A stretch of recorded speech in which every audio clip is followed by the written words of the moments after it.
রহমত, মাগফিরাত ও নাজাতের বার্তা নিয়ে এসেছে পবিত্র রমজান মাস।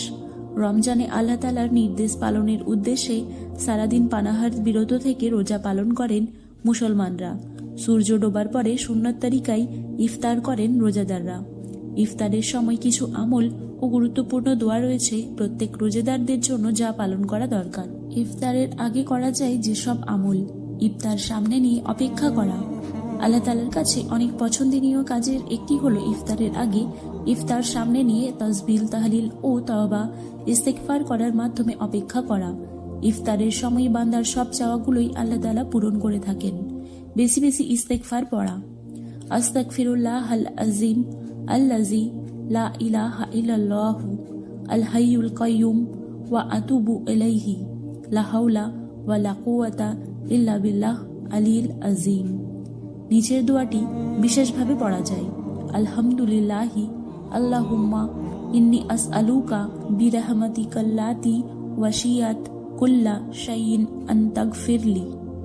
এর অর্থ হলো, সব প্রশংসা আল্লাহ তাআলার জন্য। ইয়া আল্লাহ, আমি তোমার দরবারে তোমার সর্ববেষ্টিত রহমতের উশিলায় প্রার্থনা করছি, তুমি আমাকে ক্ষমা করে দাও।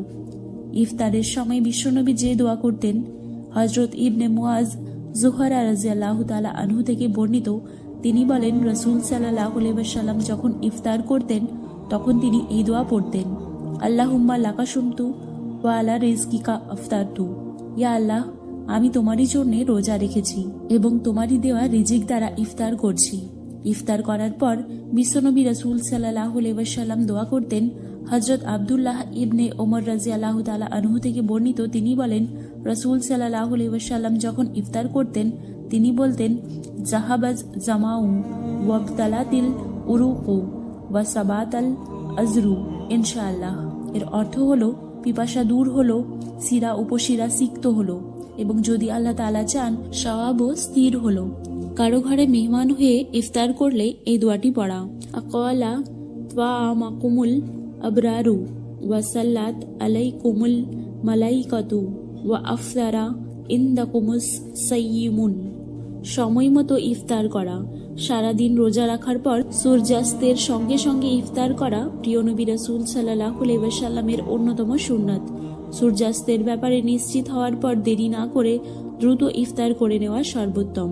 খেজুর দিয়ে ইফতার করা। খেজুর দিয়ে ইফতার করা নবীজির সুন্নাত। তবে খেজুর না পেলে কিংবা না থাকলে তবে সাদা পানি দিয়ে ইফতার শুরু করা উত্তম।